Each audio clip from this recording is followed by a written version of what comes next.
어두운 세상 지낼 때 햇빛 되게 하소서. 아멘. 기도합니다.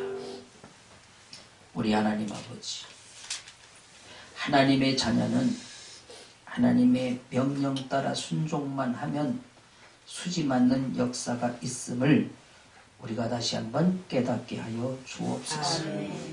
우리 하나님께서 함께 하시사 오늘 누가복음 15장 11절로 24절의 말씀 중에 아버지 하나님 주님께서 이 말씀을 나누는 가운데 깨닫는 지혜를 허락하여 주옵시고 하나님 앞에 영광 돌려드리는 우리 모두가 되게 하여 주옵소서.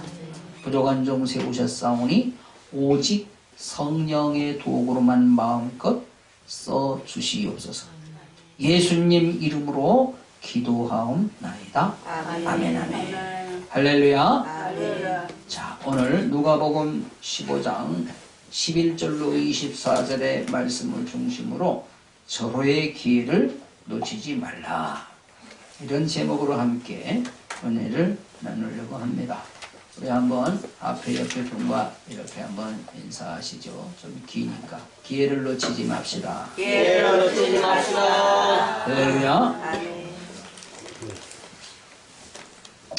옛날 어른들 말씀에 인생에 서너 번의 좋은 기회가 있다, 이런 말씀을 하는 걸 들어보셨는지? 네, 믿지 않는 사람들에게도 일생 살아가면서 서너 번의 기회가 있대요. 그러니까 기회가 날마다 있는 게 아니다, 이 말이지요. 그래서 오늘 말씀을 가지고 절호의 기회를 놓치지 말라, 이렇게 제목을 잡아 보았습니다.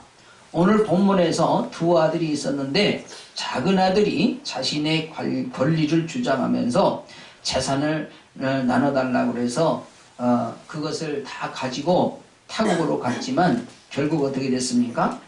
다 날려버렸어요. 아버지 재산을 잘 관리했다면 더 좋은 기회를 잡을 수가 있었는데, 더 잘 살 수 있는 좋은 기회를 잡을 수가 있었는데 결국 놓쳐버리고 말았다, 그거지요. 자, 우리가 오늘 말씀을 통해서 정말 우리가 기회를 놓치지 말고 나에게 주어지는 이 절호의 기회를 잘 관리해서 승리하는 인생을 살아가는 저와 여러분이 되시기를 주님의 이름으로 축복합니다. 아멘. 첫째는, 둘째 아들은 욕심을 부리다가 절호의 기회를 놓쳐버렸다. 욕심을 부리다. 11절에 보니까 또 가라사대 어떤 사람이 두 아들이 있는데 그 둘째가 아비에게 말하되 아버지여 재산 중에서 내게 돌아올 분깃을 내게 주소서 하는지라. 아비가 그 살림을 각각 나눠 주었더니 그 후 며칠이 못되어 둘째 아들이 재산을 다 모아가지고 먼 나라에 가 거기서 허랑방탕하여 그 재산을 허비하였더라 그랬거든요. 본문에 보니까 이 두 아들이 있었는데 둘째 아들이 자신의 권리만을 주장해서 아버지에게 재산을 상속해달라고 요구합니다. 자기가 아직 관리할 수 있는 능력도 없는데 그저 욕심부리고 달라는 거죠. 그런데 그렇게 달라간다고 처음부터 알았어 하고 아버지가 줄 리는 없어요. 아버지가 누구보다 그 아들을 잘 알잖아요.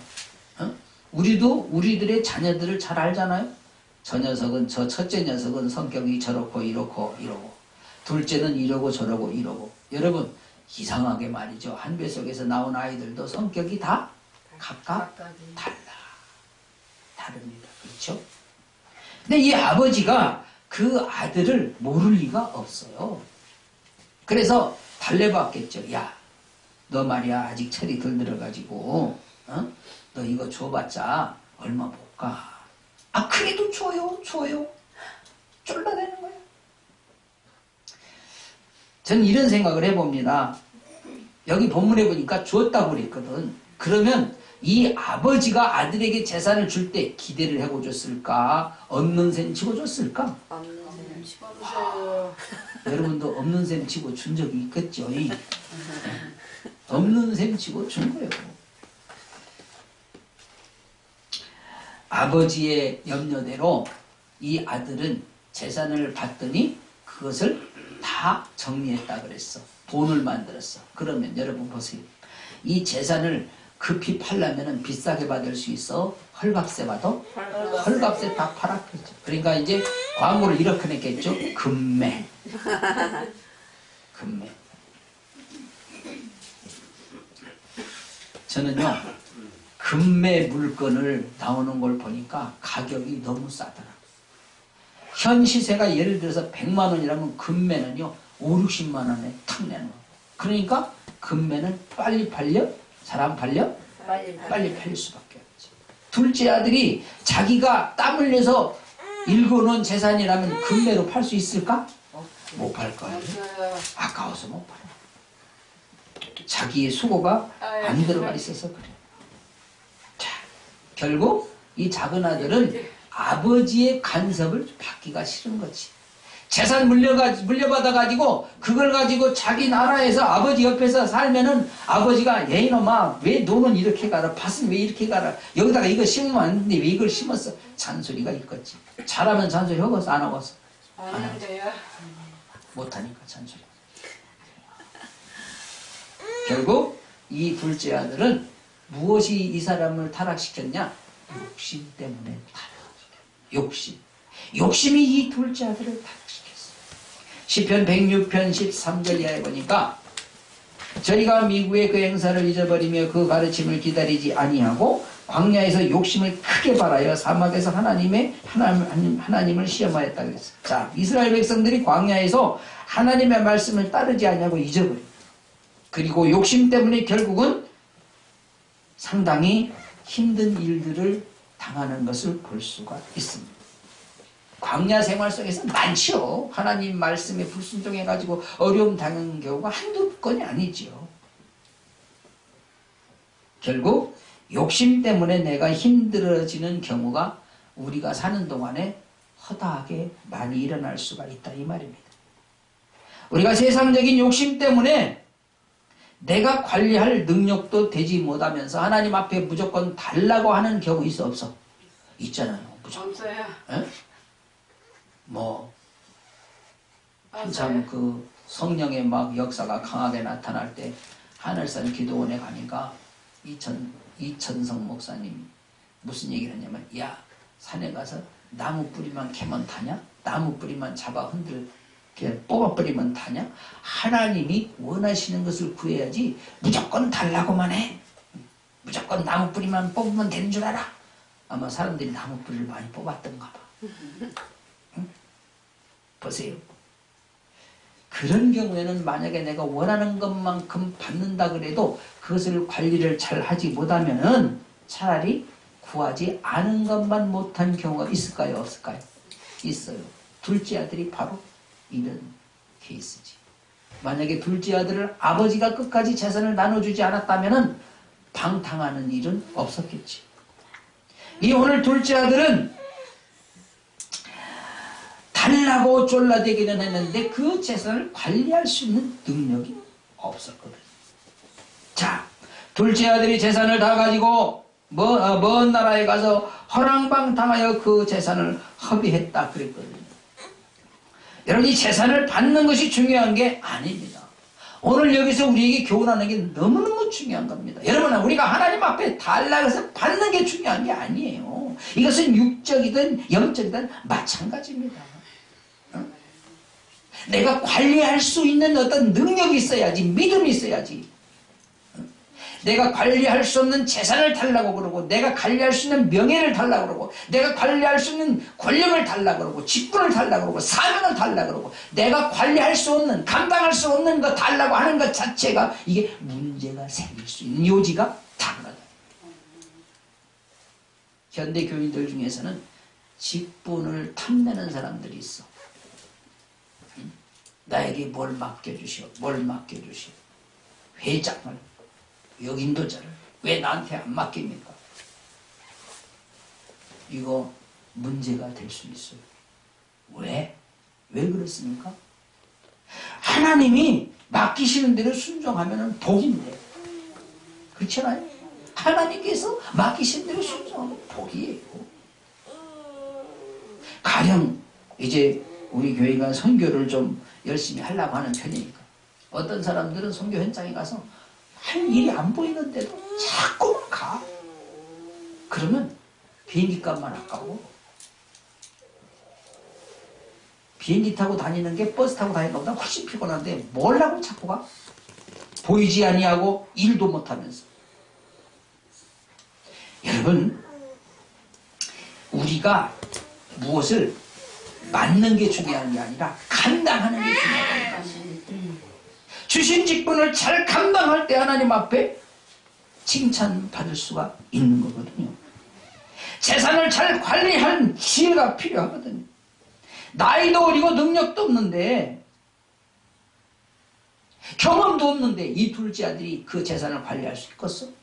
그리고 재산이 적은 것도 아닌 것 같아. 왜냐하면 외국까지 나가가지고 허랑방탕할 수 있는 재산이니까. 그죠? 허랑방탕할 만큼 재산을 가지고 왔으니까 이 적은 재산도 아니야. 자기가 땀 흘려서 번 돈 가지고는 그렇게 허랑방탕하지 않는 거야.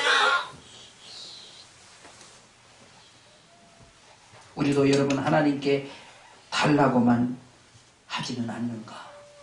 한번 우리 생각해 볼 필요가 있습니다. 막상 관리할 수 있는 능력을 가지고 달라 그래야 되는데 무조건 달라는 것은 뭐라 그래서? 욕심이라는 거야. 욕심. 잠언 12장 24절에 보니까 부지런한 자의 손은 사람을 다스리게 되어도 게으른 자는 부림을 받는다 그랬어요. 여러분, 부지런한 자는 사람을 다스린다고 말씀하고 있거든요. 본문에 보니까 이 둘째 아들은 부지런한 사람 같아, 게으른 사람 같아. 이 사람은 부지런히 일하는 사람이 아닌 것 같아. 부지런히 일하면은 아버지한테 뭐 달라고 안 해도 자기 먹고 살 거 충분히 생겨. 그렇지 않아요? 대개 보면은요, 자기 아버지 유산 그거 욕심내는 사람 치고 부지런한 사람 별로 없어. 왜? 내가 부지런히 일하면 나 먹고 살 거 얼마든지 생기고 하나님 말씀에 순종만 하면은 남들에게 나눠줄 것도 생기거든. 그런데 뭘 유산에 그렇게 목숨을 걸어. 그런데 이 둘째 아들은 그 재물을 가지고 뭐 했다 그래서 허랑방탕했다고 그렇게 기록을 하고 있습니다. 여러분, 게으른 사람은 언제나 남에게 불임만 당하고 허랑방탕하고, 응? 그러니까 여러분, 우리가 오늘날도 하나님 앞에 인정받고 복을 받으려면은 게으르면 안 돼. 부지런해. 여러분, 하나님 앞에서 믿음 생활하는 것도요, 게으른 사람은 제대로 할 수가 없습니다. 몸이 무거워서 안 돼. 몸이 무거워서. 예배 생활, 기도 생활, 게으른 사람 쉽지가 않아요. 아니, 못해요, 못해. 부지런해. 그런데 여러분, 게으른 사람도 성령 충만받고 하나님과 함께하면 부지런해질 수 있을까 없을까? 있어요. 어떻게 하냐? 어떻게 하냐? 경험자 있어. 내가 경험자라니까. 내가 아침잠이 얼마나 많은지 봐. 지금도 알람이 안 울리면은 8시, 9시까지 자. 아, 자야지. 오늘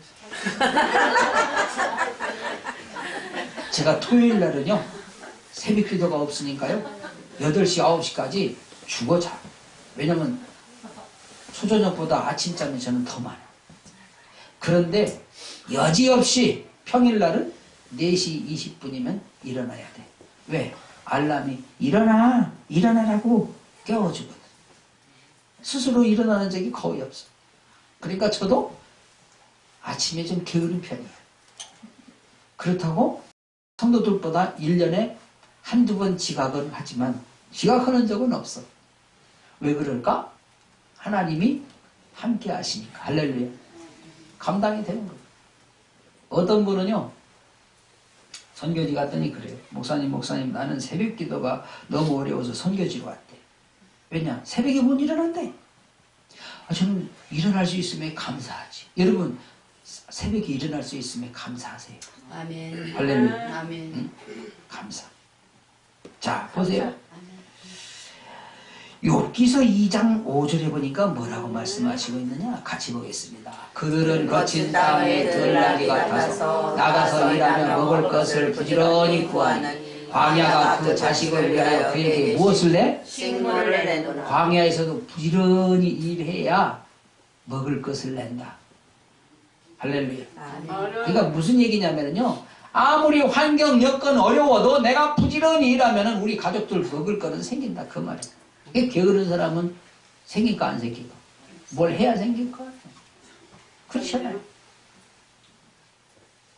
아무리 좋은 여건 속에서도 여러분 부지런히 하지 아니하고 욕심만 부리면은 둘째 아들처럼 될 수밖에 없는 거예요. 여러분, 오늘날 허랑방 당하는 사람들이 그러면 없습니까? 옛날에만 이 둘째 아들만 있고 오늘날 허랑방 당하는 사람이 없을까요? 그렇지 않아요. 오늘날도 허랑방 당하는 사람들이 있다니까. 14절에니까 다 없이 한 후 그 나라에 크게 흉년이 들어 저가 비로소 궁핍했다 그랬어. 아니, 세상에 설상가상 가뜩이나 지금 타국에 가서 다 돈 까먹고 지금 거지같이 사는데 흉년까지 들었대. 여러분, 쌀독에서 인심난다는 말이 있잖아요. 알아요? 몰라요? 그 속담은 나만 알고 있나? 쌀독에서 인심난다. 인정하면 안 해. 쌀독에 쌀이 없는데 얻으러 온 사람 줄 것이 있겠어 없겠어? 다 먹을 것도 없는데 뭘 줘? 쌀독에 쌀이 있어야 얻으러 온 사람이 있으면 준단 말입니다. 구워주기도 하고 동양 주기도 하고. 여러분 보세요. 흉년이 들어가지고 먹을 것이 없는데 이 둘째 아들에게 아이고 밥 못 먹었으니까 이리 와, 진수성찬 차려놨어, 먹고 가. 누가 그러겠어? 자기 먹을 것도 없는. 그러니까 지금 뭐요? 죽을 지경이. 자, 그렇다고 누가 아이고 저 사람 저 먼 나라에서 왔는데 올 때 돈 엄청 많이 갖고 왔거든. 그런데 전부 다 우리 동네에 뿌렸으니까 우리가 이제 매개 살리자. 그리고 특별 대우 해주는 사람이 있을까? 없어. 본문에 보니까 없어. 자, 어떻게 했다 그랬습니까? 도대체 누가 밥 주는 사람도 없고 불쌍히 여기는 사람도 없어. 그렇게 여러분 어려워질수록 자신감이 없어집니다. 사람이 몸이 약해지면 마음도 약해져. 사람이 돈이 없어지면 배짱도 없어져. 그래 안 그래? 맞아요. 인정 안 하려고 그래. 윤인난 자매만 인정하네. 여러분, 욕심의 결과가 사람을 이렇게 만들어버립니다. 두 번째, 절호의 기회를 놓치지 말고 자기 정체성을 찾아야 된다는 거지. 정체성을 찾아야 돼.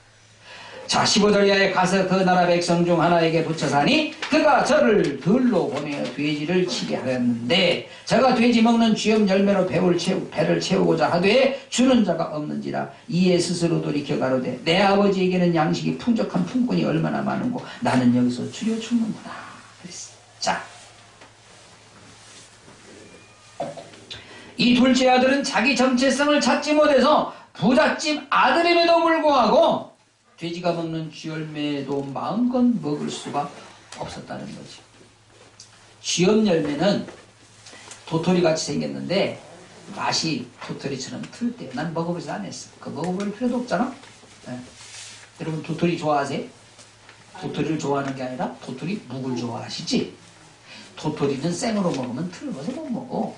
생김새는 밤하고 비슷하지만은 밤 사춘 같지만은 밤은 까서 먹으면 구수한데 도토리면 틀분 맛이 나거든. 그래서 도토리는 녹말가루 내가지고 우려내야지 그 도토리 묵을 먹지. 그냥 가루 내가지고 그걸로 바로 묵을 쓰면 그것이 틀어서 먹을 수가 없어. 쥐염열매가 이게 사춘이 돼요. 그러니까 집에 아버지하고 살았으면은 쥐염열매 먹을 필요가 있겠어 없겠어? 아이 그거 뭐 돼지도 잘 안 먹는 놈 그 쥐염열매 뭐를 먹겠어요? 안 먹어도 되지. 왜? 먹을 게 많으니까. 그런데 쥐염열매로도 배를 채울 수가 없어. 주는 이가 없어서. 아이고 너무 불쌍하잖아. 여러분 보세요. 하나님의 말씀에 불순종하가 나가는 자들은 불쌍한 자가 될 수밖에 없어요. 자, 보세요. 우리는 예수 그리스도의 은혜로 하나님의 자녀가 되는 권세를 받았습니다.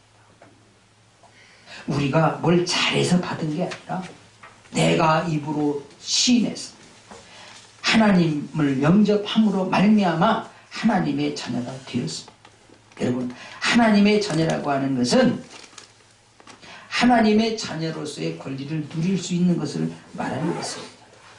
다시 말하면은 나의 정체성을 찾을 때에 하나님의 자녀로서의 삶을 살 수가 있고 권리를 누릴 수가 있다 그 말입니다. 이사야서 43장 1절에 보니까 뭐라고 말하느냐 같이 봅니다. 야곱아 너를 창조하신 여호와께서 이제 말씀하시느니라. 이스라엘아 너를 조성하신 자가 이제 말씀하시느니라. 너는 두려워 말라. 내가 너를 구속하였고 내가 너를 지명하여 불렀나니 너는 내 것이라. 할렐루야. 이렇게 여러분 하나님께서 야곱을 부르셨을 때에 야곱이 자기 정체성을 찾았기 때문에 이 야곱이 승리자가 될 수 있었다는 거지. 아무리 부르시고 아무리 도우시려고 해도 여러분 둘째 아들처럼 자기 정체성을 찾지 못하고 허랑방탕하면 하나님 앞에 버림을 받을 수밖에 없습니다. 자기 권리를 찾을 수가 없습니다. 그래서 여러분 재물도 잃어버리고 아버지의 사랑도 잃어버리고 다 잃어버리고 자기 정체성을 찾지 못하니까 아버지의 사랑도 잃어버리고 재물도 잃어버리고 다 잃어버렸다 이 말입니다. 자, 그래서 너무너무 고통스러운 세월을 보내면서 이제 자기 과거의 신분을 생각하게 되지요. 이야, 내가 우리 아버지 집에 있었더라면 내가 이렇게 고통당하지 않았을 텐데, 이렇게 배가 고파서 이렇게 줄이지도 않았을 텐데. 응? 그러면서 야, 우리 아버지한테는 품꾼도 많고 얼마나 부자인데 내가 여기서 이렇게 돼지우리간에서 굶어 죽는구나 한탄하고 있었어. 사랑하신 여러분, 아버지의 말씀에 순종만 잘했더라면 이런 일이 일어날까 안 일어날까? 일어날 필요가 없지. 여러분 이런 말이 있습니다. 젊어서 고생은 사서 한다고. 그 말을 잘못 이해하면은 젊었을 때는 무조건 고생을 해야 돼. 그렇게 들릴 수 있어. 그게 아니야. 이 말의 뜻은 젊어서는 힘들고 어려워도 훗날을 위해서 내가 열심히 일을 해야 된다. 그런 거요. 열심히 일하고 열심히 배우고 열심히 깨닫고 응? 열심히 심고 하나님 앞에 칭찬받을 만한 삶을 살기 위해서 힘쓰고 애쓰는 걸 말해요. 그래서 여러분 사도 바울이 고백한 고백 중에서 정말 사도 바울이 한평생 동안 힘든 세월을 보낸 것을 고린도후서 11장에서 이야기하고 있거든요. 유대인들에게 40에 하나 가만매를 5번 맞고 3번 태장으로 맞고 1번 돌로 맞고 3번 파선하는데 일주일을 깊은 데서 지내고 또 여러 번 여행에 강의 위험도 겪고 강도의 위험도 당하고 동족의 위험도 당하고 이방인의 위험도 당하고 신의 위험과 광야의 위험과 바다의 위험과 거지 형제 중의 위험을 다 당하고 이렇게 수고하고 애쓰고 여러 번 자지 못하고 주이며 목마르고 여러 번 굶고 춥고 헐벗었노라. 나 이렇게 힘들었어. 그런데 그럼에도 불구하고 이 사도 바울의 고백은 어떤 고백이 나오느냐면 이제 이렇게 내가 주를 위해서 이 힘든 과정을 지났는데 나를 위한 면류관이 예비되어 있다. 이것이 값진 고생인 겁니다. 할렐루야. 값진 고생. 선교지에 가면은 자주 느끼는 거지만은 왜 이런 말도 있잖아요. 여행하면서 아유 내 집이 최고야. 집만한 데가 어디 있어. 그런데 더더군다나 환경이 됐든지 조건이 됐든지 모든 면에서 자기 집보다 좋은 데는 없어. 더더군다나 한국보다 더 좋은 데는 없어. 문 열면 슈퍼 가면 먹을 거 다 아무거나 다 있지. 미국에는 슈퍼 가려면 한참 차를 타고 가야 되는. 우리나라는 그냥 문만 열면 슈퍼잖아. 여기 교회만 빼놓고. 그죠? 그런데 사도 바울은 그렇게 힘든 모든 과정 위험들을 다 거치면서도 하나님 앞에 쓰임 받았다는 사실에 감사하고 있잖아요. 할렐루야. 저와 여러분에게 하나님께서 주신 사명, 주신 직분을 잘 감당할 때에 오히려 내 마음속에서 기쁨이 있고 즐거움이 있는 겁니다. 내가 직분을 받기는 받았는데, 사명을 받기는 받았는데 아무것도 안 하고 펑펑 놀고 하나님 앞에 뭐 감동시킬 만한 뭐 아무것도 한 것도 없어. 그러면 내 마음도 편할 수가 없어. 하나님 앞에 섰을 때 잘했다 칭찬받을 수 있는 칭찬거리가 하나도 없어. 되겠어요? 우리 한번 옆 사람 보자. 칭찬거리를 만듭시다. 칭찬거리를 만듭시다. 할렐루야. 칭찬거리를 한번 만들어보자 이겁니다. 칭찬거리.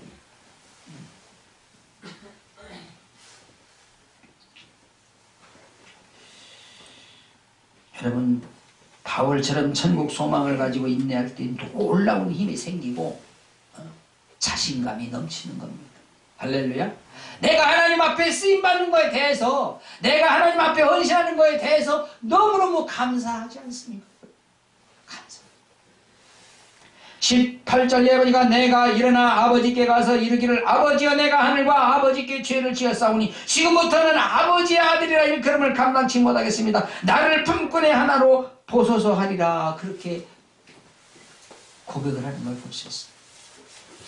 아이고 이제 내가 우리 아버지한테 내가 잘못하고 빌어야 되겠다. 그리고 아버지 내가 잘못했어요. 나는 이제 아버지 아들이 아니에요. 그냥 머슴처럼 나를 좀 잘 먹고 잘 자기만 해주세요. 그렇게 해야지. 어떻게 보면 이 둘째 아들이 좀 철났어. 그죠? 철났어. 응? 양심적이잖아요. 아니 이나마 또 철이 안 나고 비양심적이면 어떻게 되겠어요? 탕진한 거 다 그거 뒤로 하고 아버지! 아들이 왔습니다. 탕진했지만 그래도 아버지 아들 아닙니까? 남은 거 다시 반 쪼개주세요. 그럴 수도 있잖아요. 현대판 아들들 그런 아들 있을까 없을까? 있디요. 권사님이 보셨다. 요즘 그런 자식이 있대요. 자기 부모 부모 재산을 빨리 쓰려고 부모를 일찍 죽게도 하고 죽이기도 하고 그러는 시대를 우리가 살고 있어. 험한 시대. 여러분 너무 돈 많이 갖고 있지만 자식한테 또 만난다 맞아.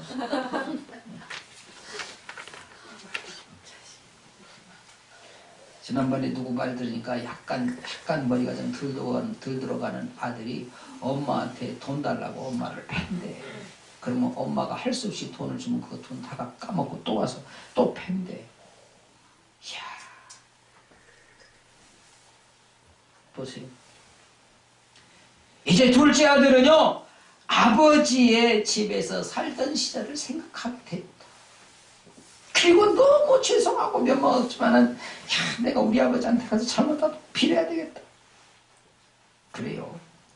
예수님께서 우리의 모든 죄를 대속하시고 십자가에 죽으셨습니다. 우리의 죄가 아무리 크다 할지라도 용서 못 받을 죄가 없어. 우리가 하나님 앞에 죄 용서만 하면은, 죄 용서를 빌면 우리 하나님께서는 다 용서해 주신대. 그것이 성경적인 근거로 봅니다. 지금 이사야서 1장 18절 같이 시작. 여호와께서 말씀하시되 오라 우리가 서로 변론하자. 너희 죄가 주홍 같을지라도 눈과 같이 희어질 것이요 진홍같이 붉을지라도 양털같이 되리라. 할렐루야. 여러분 이스라엘 백성들은 그렇게 하나님의 말씀을 무시하고 우상을 섬기고 제멋대로 살았지만은 하나님께서는 뭐라고 말씀하시라니 이사야 선지자를 보내서 야 너희가 나한테 와 너희 죄가 주홍같이 붉을지라도 너희가 회개하고 돌아오면 내가 용서해 줄게. 지금 그 이야기를 하시는 거잖아요. 다시 말하면 어떤 죄를 저질렀다 할지라도 회개할 때 용서해 주신다라고 분명히 말씀하고 있습니다. 오늘 본문의 둘째 아들도 이제는 아버지의 품으로 돌아가서 회개하고 용서받기를 결단하는 것을 볼 수가 있습니다. 복음성가 중에서 그 길고 긴 방황에는 부르지만 우리 이 찬송을 한번 하고 가겠습니다.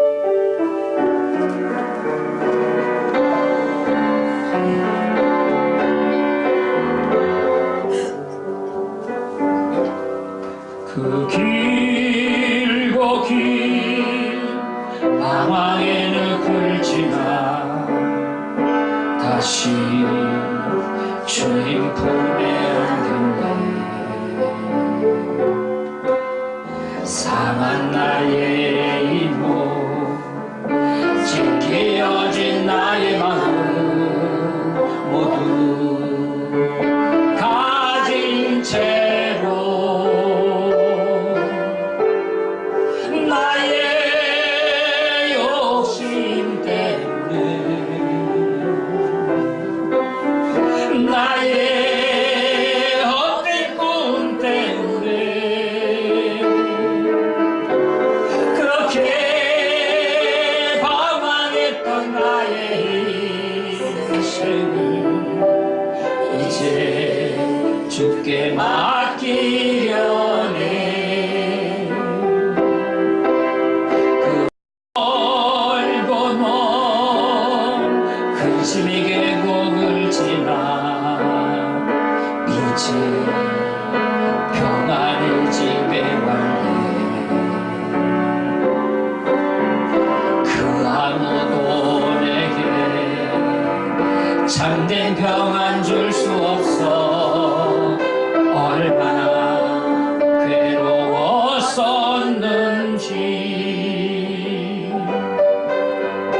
이제 욕심 때문에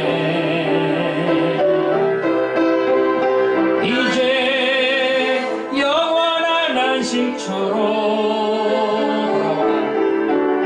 돌아와 눈물을 흘리며 뛰니 오 주여 나를 받으소서. 이제 아버지의 집으로 이제 영원한 안식처로 돌아와 눈물을 흘리며 뛰니 오 주여 나를 받으소서. 할렐루야. 아멘. 오늘 우리에게 절호의 기회가 주어집니다. 하나님의 사랑을 회복하는 이 절호의 기회를 놓치지 말자 이거예요. 세 번째는 절호의 기회를 놓치지 말고 아버지의 사랑을 회복하자는 거죠. 20절에 보니까 이에 일어나서 아버지께 돌아가니라. 아직도 상거가 먼데 아버지가 저를 보고 측은히 여겨 달려가 목을 안고 입을 맞추니 아들이 가로되 아버지여 내가 하늘과 아버지께 죄를 얻었사오니 지금부터는 아버지 아들이라 일컬음을 감당치 못하겠습니다. 하나 아버지는 종들에게 이르되 제일 좋은 옷을 내다가 입히고 손에 가락지를 끼우고 발에 신으십니다. 그리고 살진 송아지를 끌어다가 잡으라. 우리가 먹고 즐기자. 이 내 아들은 죽었다가 다시 살아났으며 내가 잃었다가 다시 얻었노라 하니 저희가 즐거워하더라. 여러분 아들을 떠나보내는 이 아버지는 보내는 날부터 걱정이잖아요. 이 아버지는 아들이 재산 관리 잘 못할 거 알았어 몰랐어? 알았어. 그러니까 이거 다 까먹은 거 다 짐작을 하고 있었지. 그래서 날마다 동네 여기를 바라보면서 이제 나올까 저제 나올까 기다리는 거. 아들을 기다리는 아버지의 마음. 제가 몸무게 45kg로 군대를 갔는데 첫 번째 휴가 올 때 미리 이제 전화를 해놨죠. 내가 이렇게 온다고. 6개월 만에. 그랬더니 우리 엄마가 세상에 저 안면도 우리 그 시골집에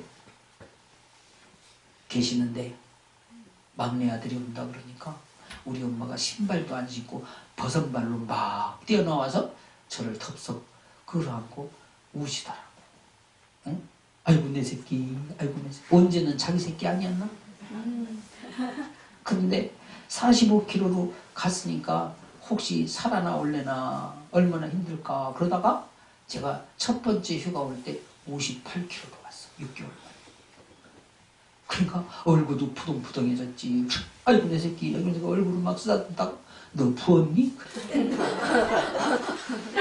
너 부었니? 아니 부은 게 아니라 살쪘어 엄마. 세상에 그거 밥도 좋은 거 주나 보다. 그러더니 제가 사진병원에 있어서 자지 집에 왔잖아. 두 번째 올 때는 신발 신고 나오시더니 이제 그 다음부터는 왔니? 처음에는 갈 때 용돈도 주시더니 용돈도 안 줘. 오히려 내가 와서 드리고 갔지. 근데 지금 이 탕자의 아버지는 나 경우하고는 다르잖아. 나는 지금 재산 갖고 와서 탕진한 게 아니야. 몸이 약했는데 군대 갔는데 건강해갖고 오니까 우리 엄마가 반가워가지고 버선발로 뛰어나왔지. 여러분, 애타게 기다리는 아버지의 심정을 여러분 한번 생각해 보셨어요? 경은이가 가끔 문자가 오는데 아들내미 희성이가 감기가 걸려서 밤새 잠을 못 자고 꼬박 샜대. 애가 울고 빽빽거리니까 어떻게 잡았어? 주은이 잘 자는 거 감사하고. 주은이도 밤새 안 잘 때 있었어? 주은이 어릴 때 지금 많이 컸다 그지?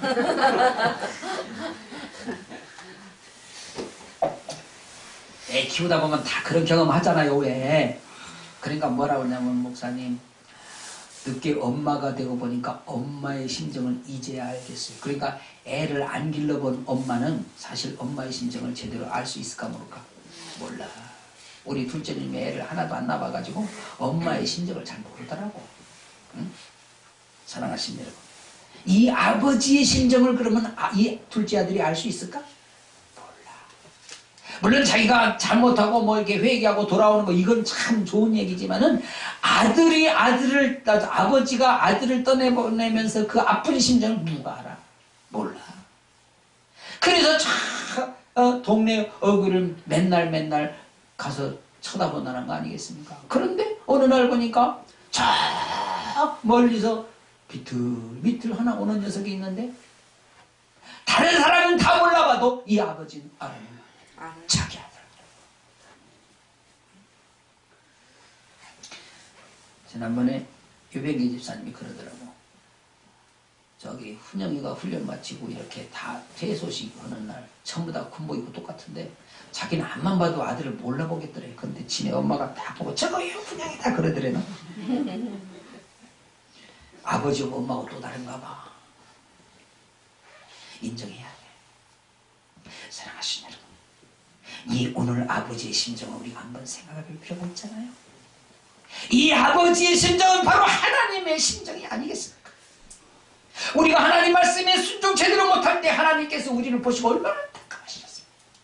그리고 하나님을 떠난 그 영혼들을 보시면서 얼마나 더 안타까우시겠습니까?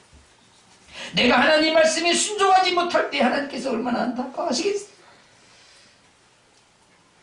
여러분, 우리는 아버지의 심정을 이해할 수 있어요.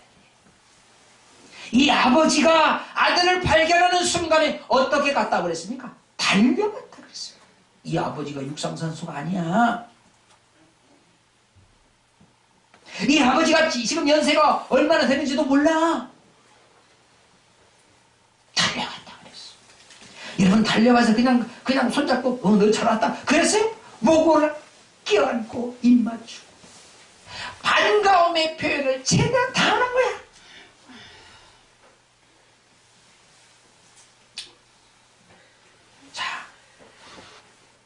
작은 아들이 돌아오는 순간 모든 잘못을 다 용서해 주시는 아버지의 심정, 그것이 하나님의 심정인 줄 믿습니다. 이사야서 55장 7절에 보니까 아기는 그 길을 불의한다는 그 생각을 버리고 여호와께로 돌아오라. 그리하면 그가 긍휼히 여기시리라. 우리 하나님께로 나오라. 그가 널리 용서하시리라. 참 보세요. 악한 행동, 불의한 생각을 다 버리고 여호와께로 돌아온 자를 우리 하나님께서는 긍휼히 여기시고 용서해 주신다고 분명히 말씀하고 있습니다. 바꿔 말하면 하나님께로 돌아오지 않는 자는 용서함을 받을 수가 없는 겁니다. 아버지여, 내가 하늘과 아버지께 죄를 얻었사오니 지금부터는 아버지의 아들이라 일컬음을 감당치 못하겠습니다. 나를 품꾼의 하나로 여겨주세요. 그랬더니 이 아버지 생각하기를, 이 녀석이 그 재산 갖고 가서 다 탕진하고 나더니 이제 철났구나. 그러고 오히려 속으로 기뻐하셨어요. 그러면서 이 아들이 아버지의 품꾼 하나로 여겨주세요. 그렇게 아들은 그렇게 고백을 하지만 이 아버지가 뭐라고 말씀하십니까? 얘들아! 좋은 신발 갖고 와, 좋은 옷 갖고 와, 빨리 손잡어, 잔치 벌여야지. 그게 아버지의 심정이거든. 그게 하나님의 심정이거든. 엄마 그건 떴어? 우리 하나님께서는 우리가 불순종해서, 우리가 게으름해서, 우리가 나태함에서 빨리 회복되기를 원하시는 하나님이신 것을 우리가 분명히 알아야 됩니다. 아멘. 그렇게 열심히 믿음 생활하고 그렇게 열심히 헌신 충성 봉사하던 자가 왜 이렇게 게을러졌어? 왜 이렇게 안 해? 하나님을 사랑을 덜해? 그것을 다시 회복되기를 기다리시는 하나님이시다. 그 말이에요. 이사야 30장 18절에 보니까 뭐라고 말하나? 같이 봅니다. 그러나 여호와께서 기다리시나니 이는 너희에게 은혜를 베풀려 하시며 일어나시리니 이는 저희를 긍휼히 여기려 하시며 대저 여호와는 공의의 하나님이시여 무릇 그를 기다리는 자는 복이 있도다. 할렐루야. 여기서 무릇 그를 기다리는 자는 복이 있도다. 하나님을 기다리는, 다시 말하면 하나님의 은혜를 기다리는 자, 하나님의 은혜를 사모하는 자는 복이 있다라고 말하고 있습니다. 여러분 하나님의 은혜를 사모하십니까? 그러면 여러분들은 복이 있는 자. 그렇잖아요. 한번 같이 합니다. 나는 복이 있다. 나는 복이 있다. 왜? 무엇 때문에? 하나님의 은혜를 사모하기 때문에, 하나님의 사랑을 사모하기 때문에, 하나님의 축복을 사모하기 때문에. 여러분 하나님의 은혜, 하나님의 사랑, 하나님의 축복을 사모하는 모든 저와 여러분 되실 주님의 이름으로 축원합니다. 아멘. 할렐루야. 아멘. 여러분 이 세상에서 하나님을 의지하는 자가 가장 큰 복을 받은 자인 걸 우리는 분명히 믿어야 합니다. 우리에게 주어지는 절호의 기회는 항상 있는 게 아니에요. 서두에 말씀드렸던 것처럼 인생에는 서너 번의 기회가 있다고 그러는데 여러분 우리에게도 하나님의 은혜를, 하나님의 사랑을, 하나님의 축복을 정말 차고 넘치도록 받을 수 있는 기회는 불과 몇 번 없어요. 이 기회를 놓치지 말아야 돼요. 절대 기회를 놓치지 말아요. 그래서 하나님을 기쁘시게 하고 자신에게 주어진 축복을 마음껏 누리며 베풀고 나누는 저와 이름 되실 주님의 이름으로 축복합니다. 아멘. 기도합니다. 우리 하나님 아버지, 성령 하나님께서 함께 하심으로 우리에게 주어진 절호의 기회를 절대로 놓치지 말게 하시고 하나님의 은혜와 사랑 가운데 거하게 하시며 마음껏 복을 받아 마음껏 하나님을 감동시킬 만한 우리 모든 성도들이 되게 하시기를 간절히 원합니다. 아멘. 예수님의 이름으로 기도하옵나이다. 아멘. 아멘.